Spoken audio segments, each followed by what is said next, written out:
And welcome to another edition of the Straight Talk Show. And today we have a very interesting discussion topic with a colleague of mine, a friend of mine, somebody who I've just got to know actually. We just met today. But already through our discussions, you can see that he's a young person, a young Gambian who is determined to bring development in his community. And for me, anybody like that is a friend of mine. So I want to introduce this gentleman to today's program. Welcome to the program, Mr. Momodou Cham. Good afternoon, Mr. Tello. Nice to meet you once again. My name is Momodou Cham, originally from Chamen Nianija, and the Diaspora Club village coordinator. There's been a lot of talk about this Diaspora Club with the work that they are doing in Chamen. Mr. Cham is living in that area, and of course, he is very active, as you've just heard him introduce who he is. He is the coordinator for the Diaspora Club on the ground, the guy that is working with the Diaspora Club. Of course, the issue of politics has brought this whole project to a halt. And at the moment, there are a lot of blocks lying there which have been already molded, a lot of blocks which have already been prepared, earmarked for a maternity ward to be built, to be constructed. But unfortunately, this will not take place right now, not anytime soon, because the government came out with a statement saying that they have prioritized the project with AFDB, which is funded by the African Development Bank. So they say. We are still yet to see any proof of any project being approved or any document highlighting that such a project has been approved. So first of all, just to introduce yourself very well, Mr. Cham, of course, I'm sure you've heard a lot of the noise that is going on. Without a doubt, I'm sure you must have heard it. So just so that people who may not know you, of course, you have a political background. Who is Mr. Cham, and what is your political background? Thank you. I am Momodou Cham, born in Chamen Nianija, a professional teacher, but currently a politician. I got to know many things about the Gambia while I was in the teaching field, but basically, I delegated my life to become a provincial teacher, in which I believe because I am a provincial guy. And then I know or knew my service is better needed in the provinces than being in the cities. And this was the reasons why, after getting my qualification from the Gambia College, I decided to go back home and serve my people. And I decided to go to the region where I am from, which is Sierra North, and started my teaching and educational career in the provinces. I see. So you've run for political office before in the past, right? Yes, in 2022 National Assembly elections. Yes. Any time before that? No. That was the first time you ran? The first time I ran as a candidate for a political position was the National Assembly member elections in 2022 in Nianija. Okay.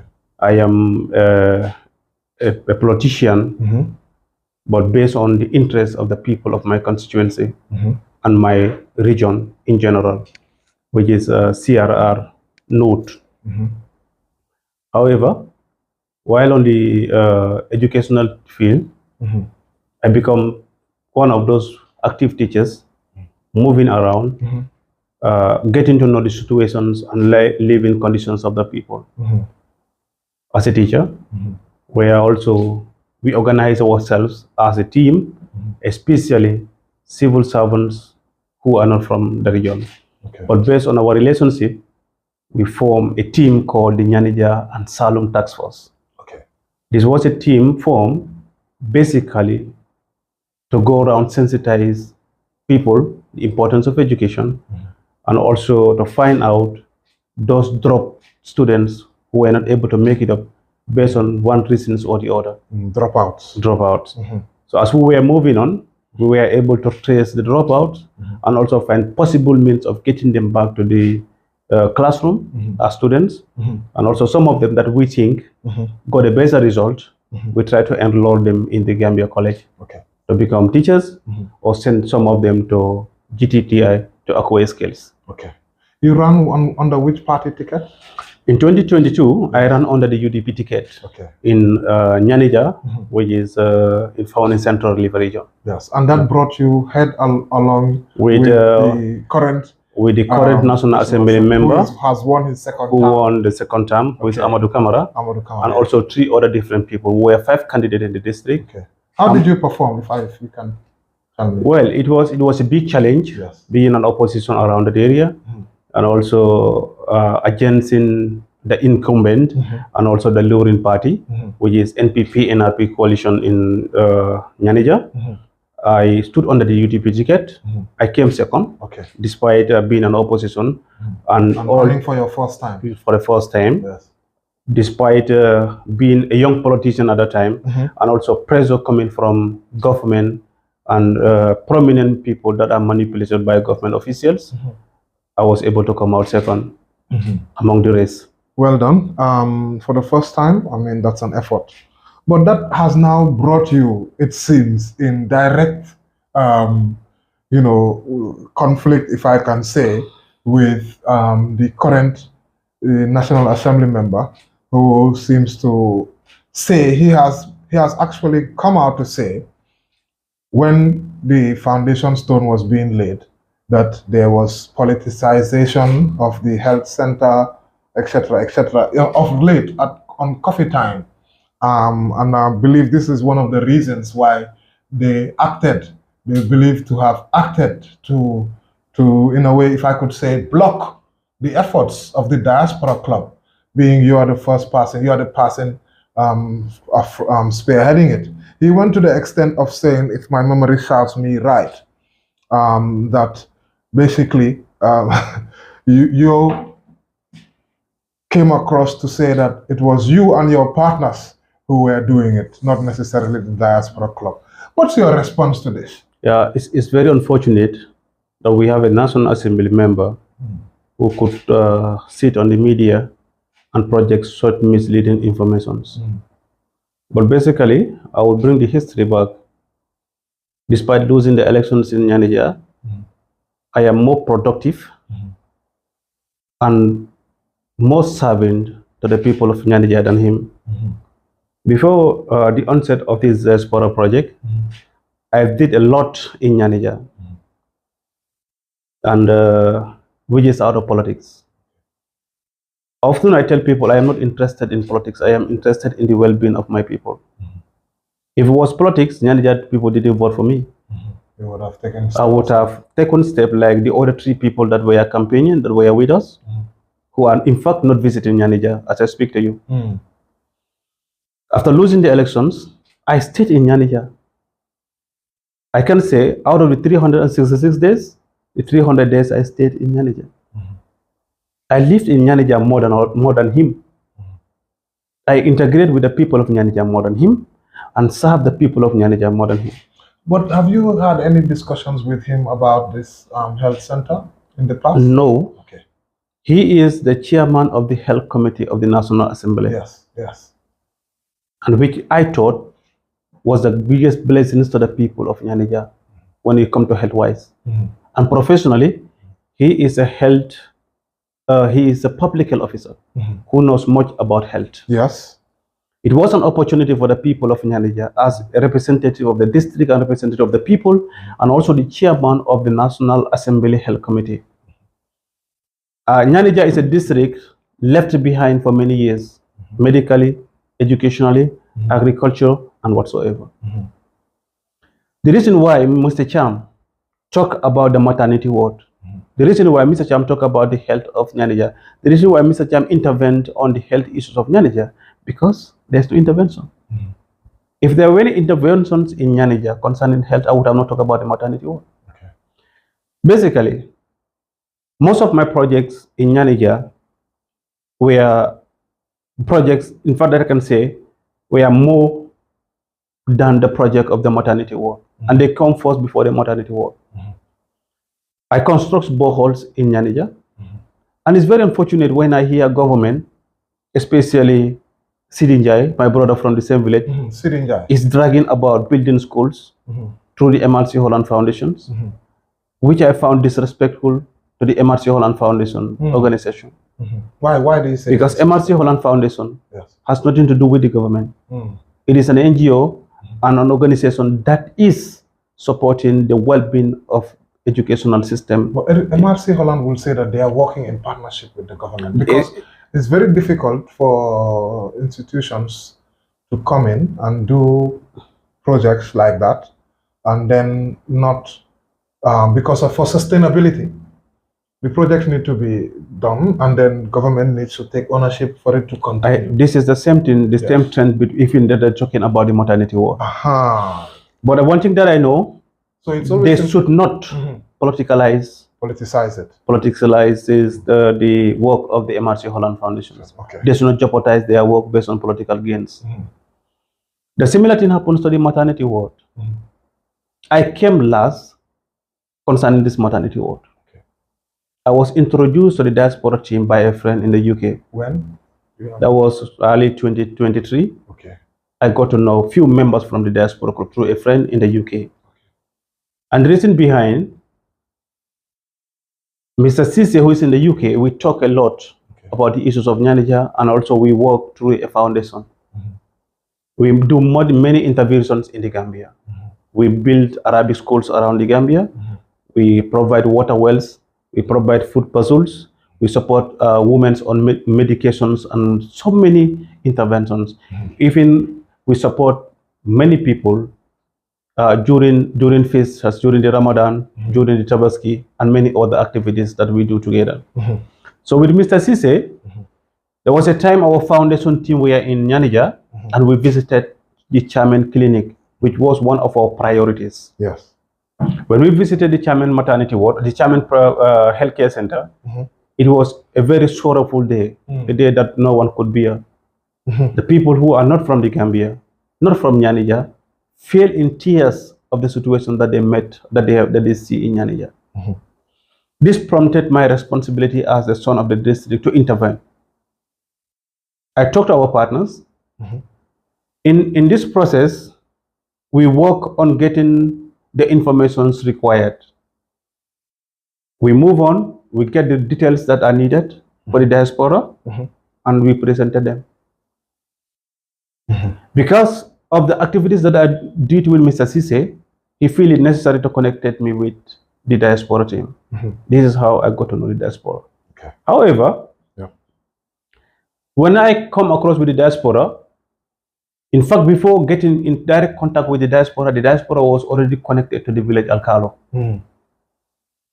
One Mr. Alaji Jallo, based in the US, spoke to the diaspora, spoke to the Alcalo of the village on the telephone call, and informed him about the intentions of building a maternity ward based on the information that they received.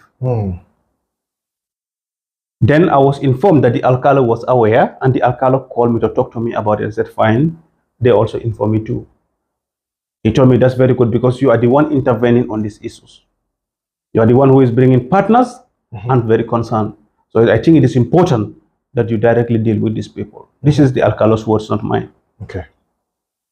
And this is where I started the intervention. In fact, at the previous part of the story, the Alcalo himself proclaimed a land that if they need a land will be provided for them to build the maternity ward in the village.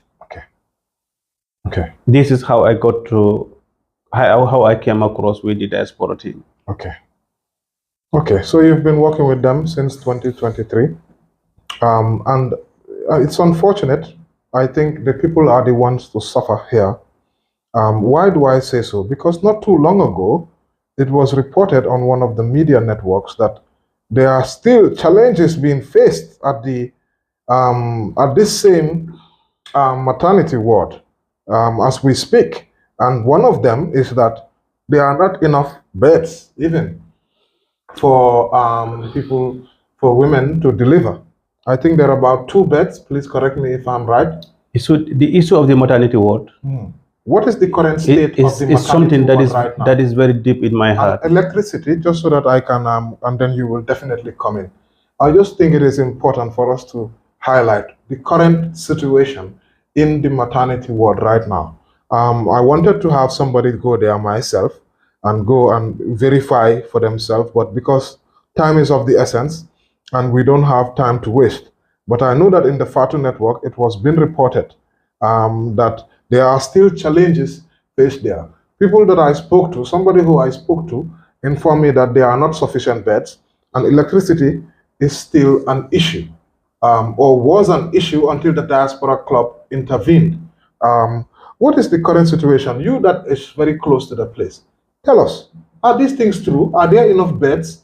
Is the electricity still a problem there? What is the current situation in that? The situation of the maternity ward is worst that no one can explain. No matter what I explain here, if you go there, you'll find something that I have not talked about. The maternity ward is about 3 or 4 meters square. 3 or 4 meters square, which is up to the studio here we're seated. Wow. And my studio is very small. And there are only 2 beds in the maternity ward. Only 2 beds. Only 2 beds, so that's correct. Only 2 beds. So if there is a third person, these are not stories, these are evidences. If there is a third person to deliver, what happens? He delivers in the floor or he goes and delivers at the public health office. In fact, not 2. When 2 women are delivering, they will be looking at each other, as I am looking at you here in the maternity ward. 3 to 4 meters is very small. Very, very small. So there is definitely and in fact, the worst part of it is the sanitary part of the maternity ward. Water? How is there is no water flowing inside the maternity ward. There is no water flowing inside? Inside the maternity ward. As we speak right now? As we speak right now. And the electricity, in fact, with the help of the Nianija diaspora, that they bought us a battery that is supplying half of the block with light. And guess what? The lab is not functioning. Even a simple malaria test cannot be conducted in Chamen Clinic. Even a simple malaria test cannot be conducted in Nianija. And this is because of the labs. Talk less of scanning and all the issues that women are going through. For simple tests or simple experiment, our women travel as far as Farafenye or Banzang. And guess what? It's very unfortunate. This is why when I hear people talk about the issue of the maternity ward, I always listen, because I'm one of the key members that can talk about the issue of the maternity ward. In 2018, I lost my first child in that maternity ward. Wow. So the clinic is deep in my heart. Can imagine. No father wants to go through that. Exactly. So why should people think about politicalizing a clinic? Sirinjai don't lose a child in that clinic. Amadou Kamara don't lose a child in that clinic. Many people from Nianija lost their kids, lost their daughters, lost their sons in that clinic, and I am a victim. Why would you say that happened? What was the reason why you lost it, a child? Was it? Can you give us an explanation? The reason why I lost my child in that clinic is late interventions of the midwife nurse. He was not in attendance. My wife was in holidays in the village. She encountered a few difficulties. She spoke to me on the phone before leaving the city down here to go and get to know what has happened. Already there was an abortion that took place already. So I am a victim of the maternity ward. So if people talk about the issue of politics in that maternity ward, I always think about the number of people that have gone through this issue. For the case of the maternity ward, Ahmadou Kamara, who is a National Assembly member, yes, was the National Assembly member in 2017. Yes, this is his second term. He is a second term. Yes. So why are they intervening on the maternity ward in the second term? Where's the first term? You believe he's late? It's late, and in fact, it's missed priorities. Nianija's people deserve better. they need to be cautious with the political sentiments and political behaviors that they've taken in Nianija. And Chamen is the biggest clinic, which is covering 33 communities in Nianija. And yet still, this is it. Ahmadu is on his third year, on his second sessions in the National Assembly. This is the year that they're talking about the maternity ward. It's his priorities. I dispute the funds that they talk about. And let's go back to the history. When you say you dispute the funds that they're talking about, that's the AFD. AFD. So African Development Bank. African Development Bank. Because he did say in an interview with Coffee Time that the money is here. Yeah, maybe he can only talk to people, the primitive people in the provinces, or the uninformed people in the provinces. That way, yes, we know how funds are dispersed in the Gambia, especially grants. So, for me, I am not convinced. For those who may not understand, why do you believe that you are not convinced? First, we received our revoked letter on the 2nd. They had a big NPP rally on the 2nd in Nianija. And when did you lay the foundation stone? We laid the foundation stone on the 30th. Okay, so that means that this and the revoked letter was dated on the 31st, and it was delivered to me on the 2nd, the day of their NPP rally in Chamen. This is where they talk about the issue of our maternity ward. Okay. They misinformed the people of Nianija. At that rally? At that rally, by lying and manipulating with the people's brains. What did they make them believe that was not true? Their main arguments in their political rally was the diaspora, in collaboration with me, are not in for the interest of the people of Nianija. We are on personal gains. Okay. Which I believe maybe is for themselves, not me, neither the diaspora team. Because among the members of the diaspora, no one is from Nianija. Nobody is from Nianija. From the Diaspora Club? Nobody. And in fact, it's only one person out of 100 who knew Nianija. That is Mr. Jesu Masise. So getting into the contact of the maternity ward, there are informations that I receive that the authorities were not informed. The village alcala was not informed. The VDC chairman was not informed. The district chief was not informed. Yes, that's what they claim. This is a lie. Especially Sidinjai as well. Sidinjai appears to be is also a National Assembly member. Yes. And Nianija is his. You see, for the case of CD, I don't count him as a prominent son of the district, and I don't look up to him. He was in the National Assembly member before Adama Barrow's government. Yes. And the same trend during the Yajame's regime, and he was influential during the Yajame's regime. But what impact do we have to the life of the people of Nianija? So for me, I am not much interested in talking about the issues of CD because I know he's not productive. And he's not in for the interest of the people of Nianija but personal gains. And also, he would try by all means to damage anyone who is not in his group or who is not subject to his informations. For the case of CD, this is what has happened. He was in the National Assembly as a nominated member from 2011 to 2016. It's the same maternity ward. It's the same Nianija. What impact did he have then? Nothing.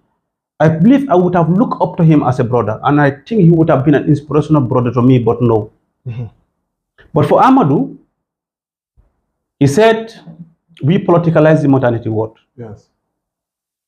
He said, the day of the event, in fact, we organized a big rally. That's what he said, that there was a big rally. He said, in fact, he intervened. He intervened by calling the regional director. When he came, when he came, everything turned down. Yes, that's what he said. And guess what? Yes.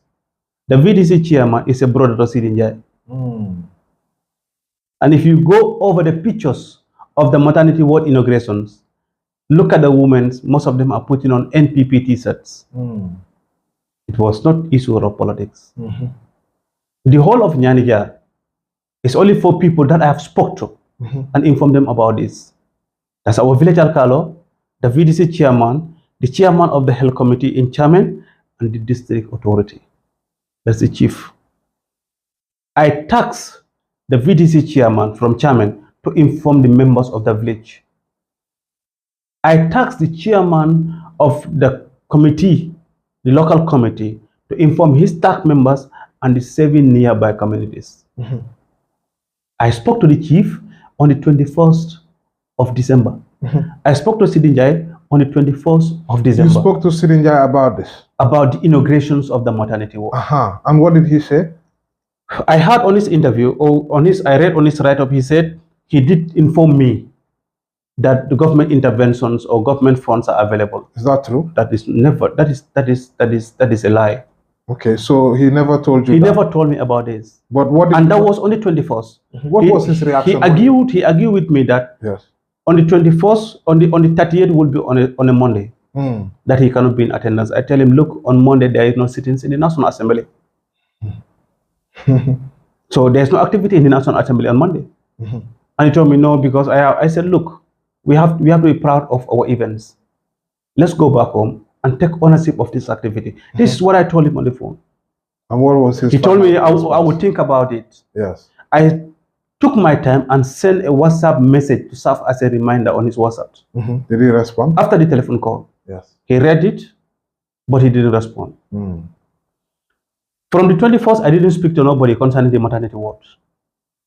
On the 29th, I was in Banjul here. Then he called me around 6 o'clock, saying that people call him and tell him I said he give me the clearance to build the maternity ward. And I responded very simply, look, my brother, don't play with me. Are you a minister? Are you the director?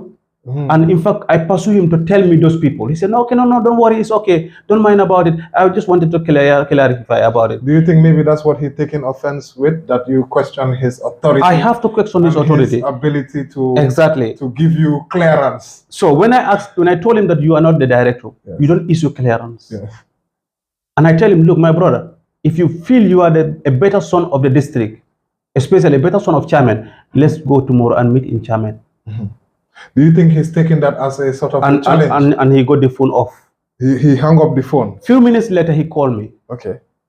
When he called me, I went straight and tell him, look, see, they don't play with me.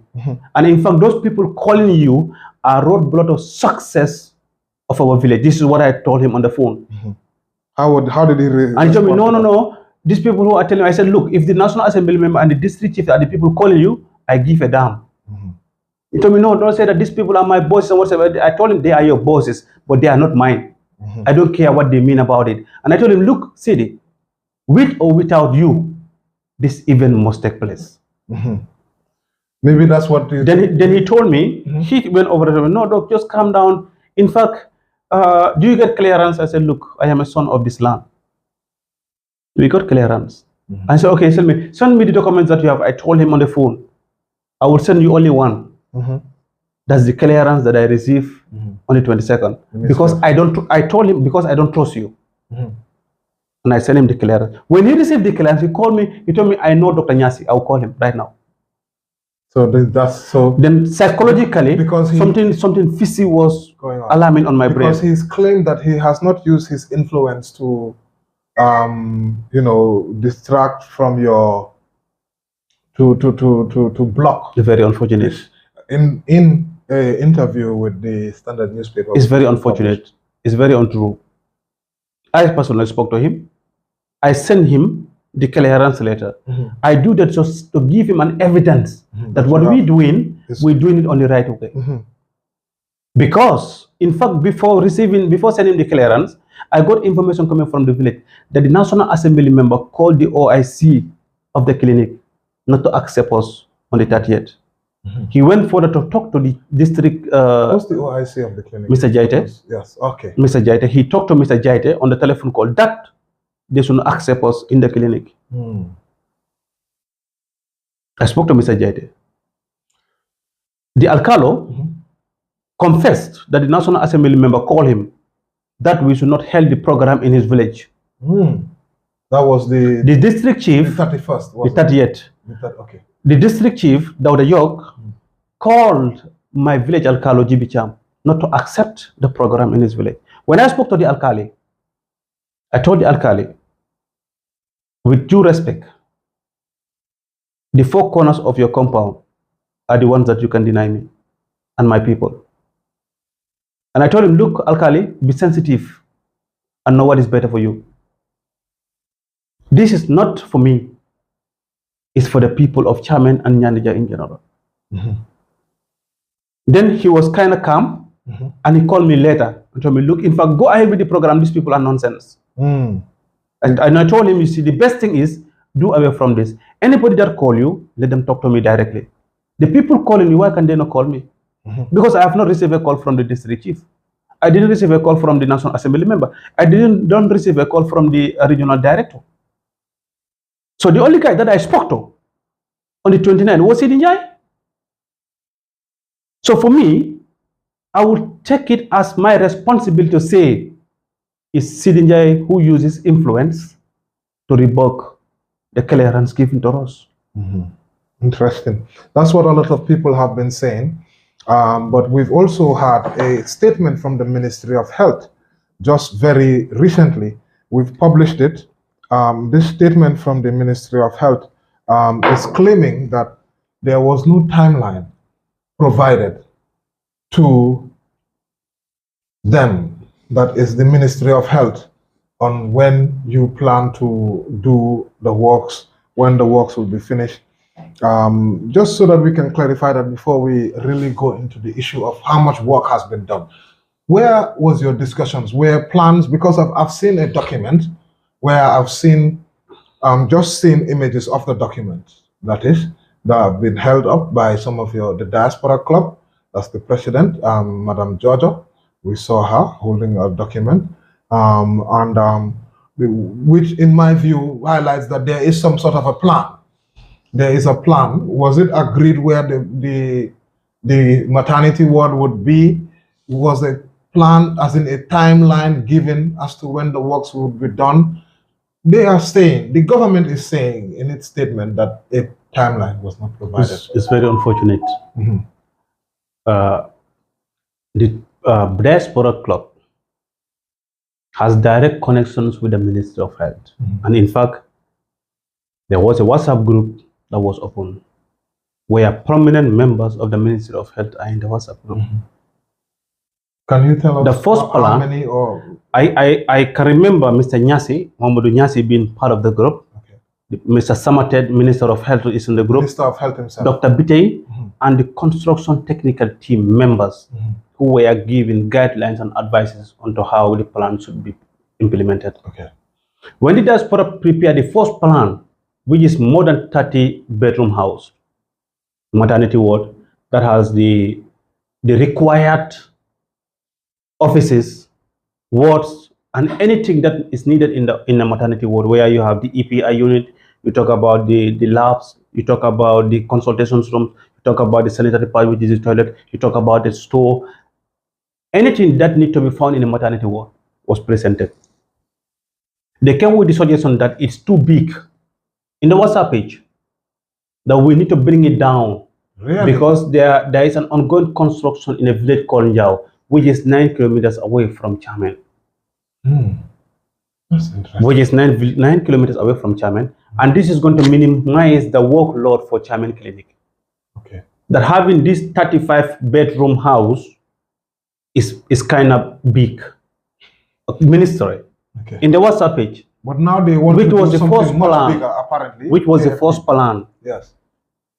Our contractor, Bachili, presented the second plan, which is about 20-something houses, 20-something bedroom whatsoever, 20-something maternity ward.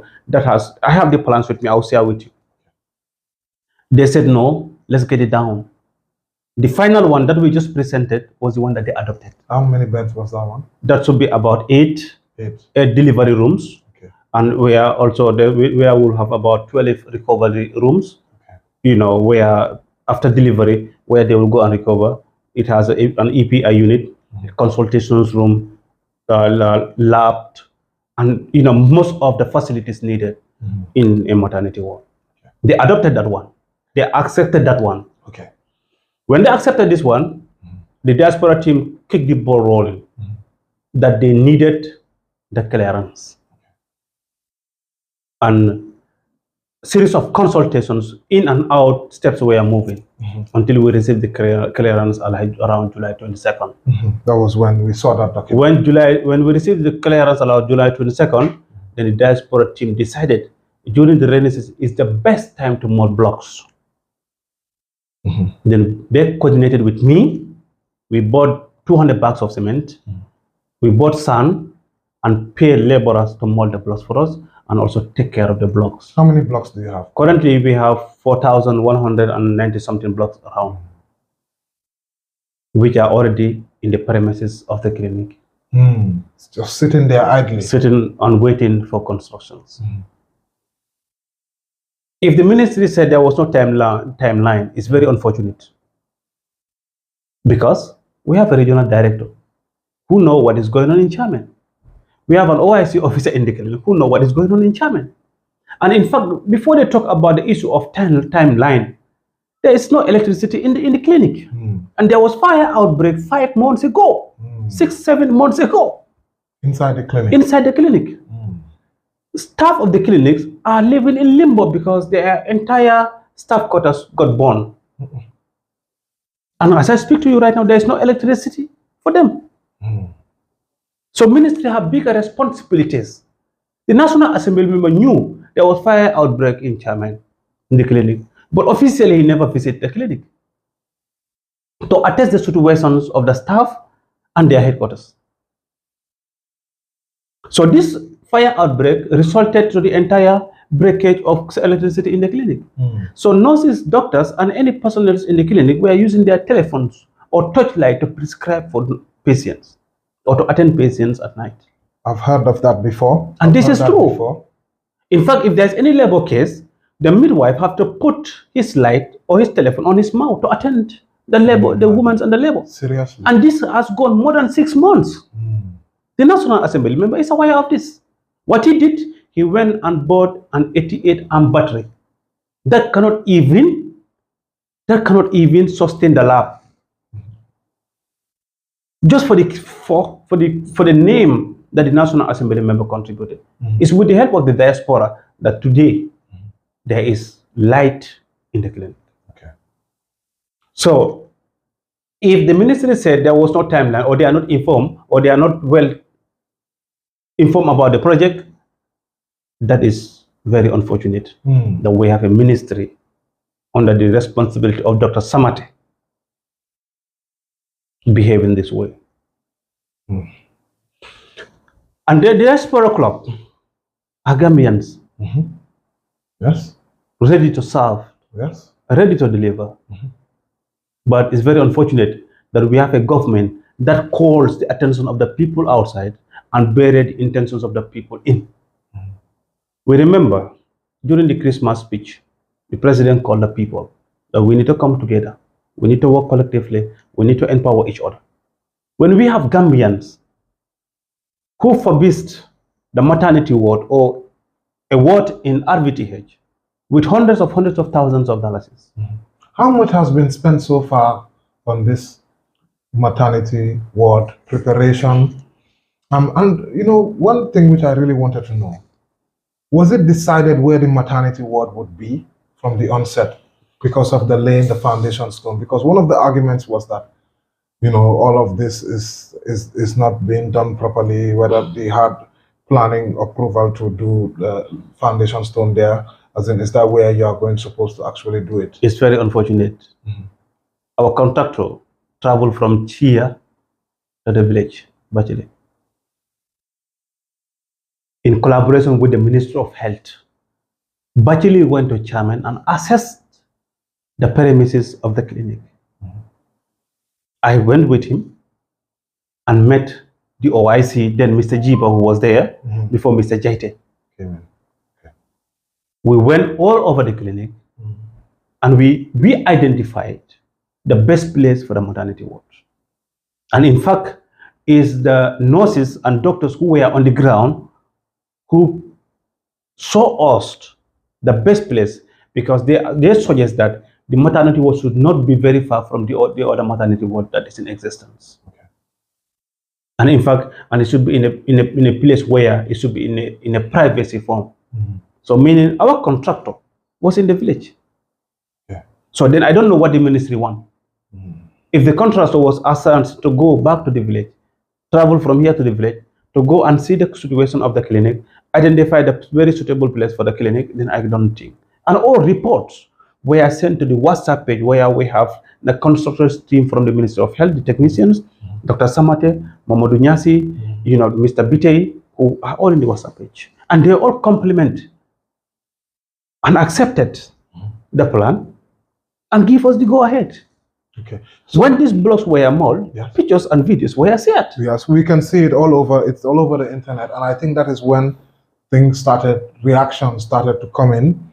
National Assembly members started to intervene, and of course, they saw it as in their perspective that this was politics. That they felt like they would prefer to go with the AFDB. That was their advice. Honorable Amadou Kamara even attested to that. He confessed to that in his interview at Coffee Time with Peter Gomez, that he told the official at the Ministry of Health that their preference is to go with the AFDB project or AFDB grant. But can you tell us how much has been spent overall on this maternity ward? Blocks have been, prepared. A lot of work has been paid. Contractor has been paid, I'm sure, to start the works. If you can just give us an idea. I can say we spent more than $500,000. $500,000 is spent on the maternity ward currently. That I know. $500,000 is spent. Let's cancel that, please. Yes. Continue. Yeah, if the diaspora can spend $500,000 to build a standard maternity ward for the people of Nianija, I think this should be a compliment to the effort of the government. And this is something that the diaspora has manifested in response to the message coming from the president. To support in national development. And this is one of the tools of supporting the NDP, National Development Plan. Yes. We believe government cannot make it alone. Indeed. In fact, we believe government cannot do it alone. This has always been the clarion call of the government. Let's come together. We need to come together. Gambians contributed their money to build a maternity ward. It would have been, this is the biggest disrespect. I don't dispute revoking our clearance, but let us go on the right way. Government should engage. Government should dialogue with the Diaspora Club. And not just be cancelling and just cancel it for the sake of cancelling it because you have grants. This is the biggest disrespect towards the Gambian people. And in fact, they try all possible means to jeopardize the inaugurations of the Diaspora Club activity in Chamen. But because they cannot do it, or they cannot make a stop to it, this is why they use their influence against Dr. Momodou Nyasi and wrote the revoked letter. And this is just nonsense. When you were getting the clearance, who did it come from? It come from Dr. Nyasi, Momodou Nyasi. So why is it that the revocation of the maternity ward didn't come from Mr. Nyasi? In fact, it come via WhatsApp. I don't know how it was. It signed by Mr. Nyasi as well? Yes, it was signed by Mr. Nyasi, but sent to the regional director, from the regional director to the OIC officer in the clinic, and from the OIC officer to me. And in fact, the regional, Mr. Nyasi have the email address of the Diaspora Club. He has the contact number of the Diaspora president, and he has the email address of the Diaspora president. It would have been ideal and more professional to be sent to the Diaspora Club president, Momodou Cham. The timeline of your project, can you give us an idea? When was this supposed to have concluded? Because foundation stone was being laid in December, late December. And of course, if that was the case, when was it envisaged? The target was only 6 months. After molding the blocks, the first payment was done. And in fact, we went far, spending about $317,000 to buy material, cement, iron, and other stuffs. Because we left on the 30th in Chamen, and we were expecting around the 3rd or on the 4th, the contractors would have been on the ground to commence the work. The target was only 6 months. 6 months. So that 6 months, obviously, is no longer going to happen, because it seems like your project is now definitely shelved. But the government is saying that they would like you guys to intervene elsewhere. Is there any way that the Diaspora Club, yourself, and the government can come and work together on this project to fast track it? Because at this rate, I don't know whether they are going to do another feasibility study. After a feasibility study, then they will come and do their plan and then start again. Let's just clarify that one. Yes. They revoked our letter on the 31st when there was no feasibility or any site survey that was done. Their site survey was done on the 3rd. After having the NPP rally in Chamen Nianija on Thursday, on Friday, a team, I don't know, anywhere from the Ministry of Construction or whatsoever, were on the ground for an assessment. You saw that? I saw them and I was informed. They were in the village. So the people of Nianija will be kept waiting to see another maternity ward. And nobody knows when. Because we know how grants are manipulated, or how grants are done in the National Assembly. So it's not something they're going around, prophesizing the money is there. It's just a matter of efficiency, do this and do that. But it doesn't work that way. So the people of Nianija are the people that they are denying the better maternity ward. And despite government intervention, I know the Diaspora Club would have built a better maternity ward, sophisticated, furnished with the necessary materials needed. We saw so many clinics, so many government interventions in many clinics in the provinces. But guess what? Go and see what is going on there. So I personally would have preferred to go with the maternity ward than the government intervention, because I know it will not work, or it will not go the way that people expect it, neither will they put the necessary materials needed in the maternity ward. If they would have do, why waiting still today? We've seen clinics without medications. We've seen clinics without gloves. We've seen clinics without bandages. We see clinics without, in fact, proper hygienic materials. Government have a lot of work to do in the upcountry before revoking the license given to the Diaspora Club to build a maternity ward. Indeed. They come with big prophecies. We're going to build a maternity ward. We're going to build another extra block. We're going to build a staff room, whatsoever. It's not my problem. The problem is, will the necessary things be put in the necessary places? That is my biggest worry. Ladies and gentlemen, we are coming towards the end of this interview. We would like to take 1 or 2 questions, if you're told you have some. So feel free to definitely send in your questions so we can see how best we can get an answer on them. We have with me today Mr. Momodou Cham, who is the main contact for the Diaspora Club Maternity Ward, Chamen Maternity Ward to be precise, contact on the ground, working with regards to how this maternity ward can be made. He's in town. He's trying to, engage as many different media houses as possible to talk about this issue, so that this thing becomes a major issue that the government can look at. How can they fast track the construction of a maternity ward in Chamen, rather than letting politics take over this noble effort from the Diaspora Club? So I think we are coming towards the end of this program. but I think it's only fair that I give you the opportunity to, give a few last words. But before I do that, if I can ask you, is there any chance for you to reconcile your position with the likes of Sidinjai, Amadou Kamara, and the others who have tried to derail this project, or apparently derail this project, if I can put it in that way, so that you can work to the benefit of Gambians? Is there any chance? For me, I have no problem with Sidi. I have no problem with Amadou.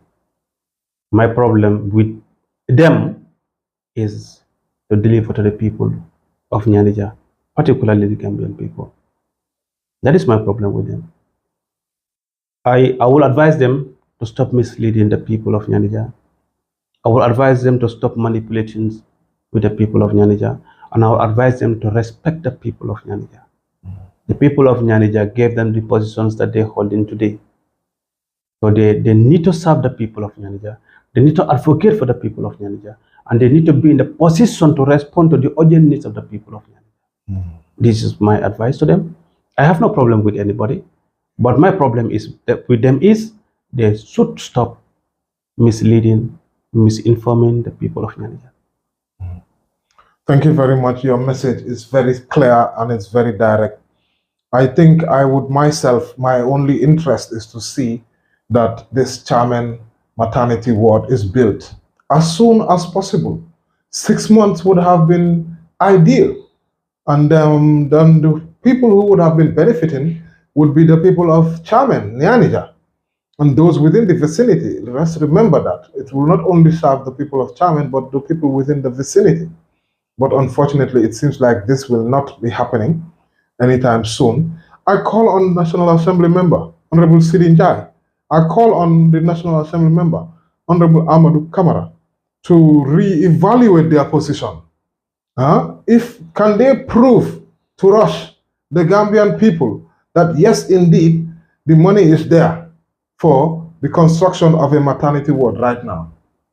Because revoking the construction of a maternity ward, which within 6 months would be constructed, to go for something which nobody has any proof or evidence that within a period, a time frame, it would be built or constructed, really leaves a lot to be desired.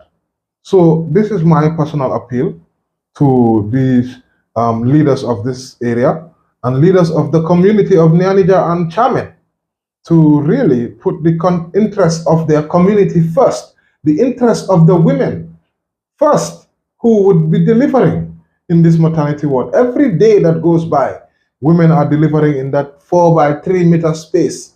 Only 2 women are being able to deliver at any time. Really, really is an affront to the rights of those women. And more can be done. More is here. The diaspora should be supported as a contributing stakeholder in the Gambia's development. And just like the president has been saying, and many others have been saying, the government cannot do it alone. It's not possible. The government needs partners to be able to deliver the development it needs. The government does not have enough financial muscle to deliver all of its development objectives. They're requiring and depending on partners. And who better partners than the Gambians from the diaspora? Who better partners than the Gambians from the diaspora to work with? This could have a negative effect. This could certainly discourage other Gambians who have similar positive ambition to help their country.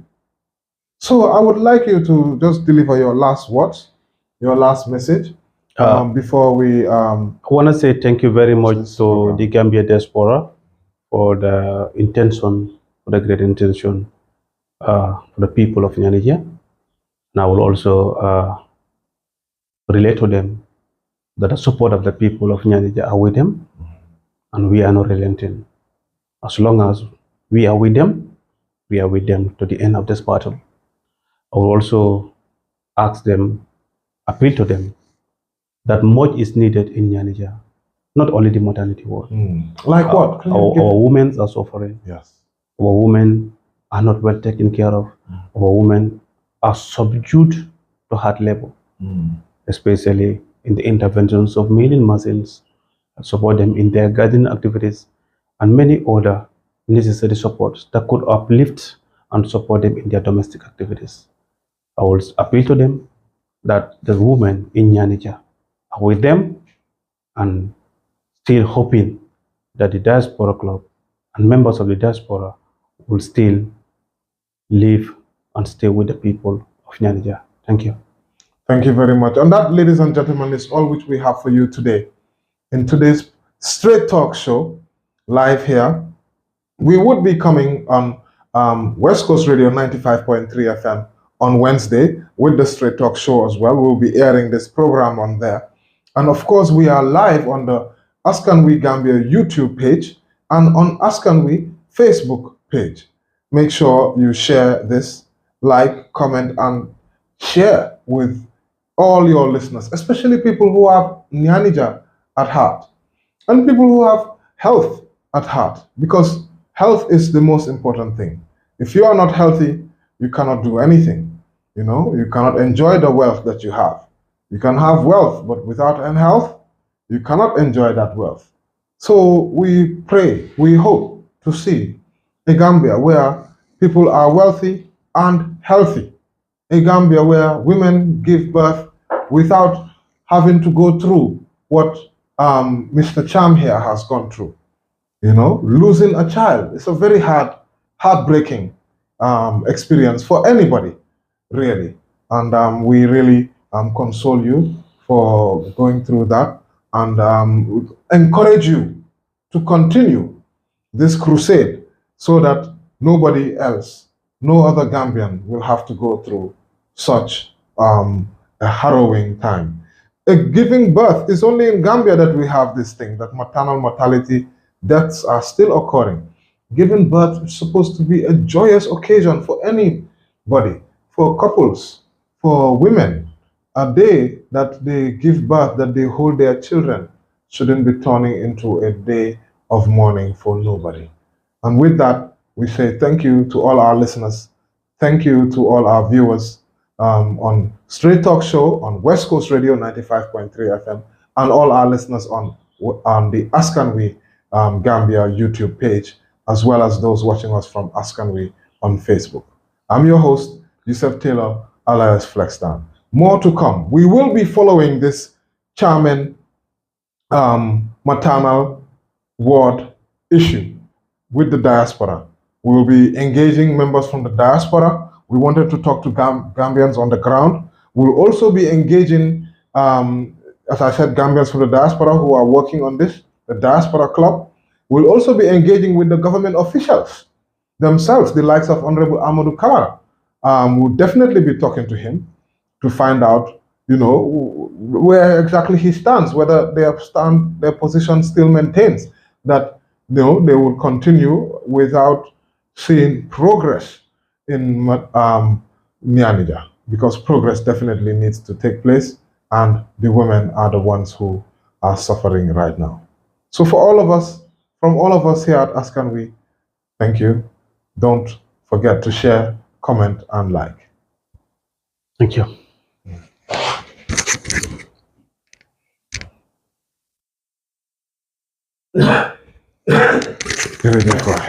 Thank you so much. Huh? Yeah, thank you.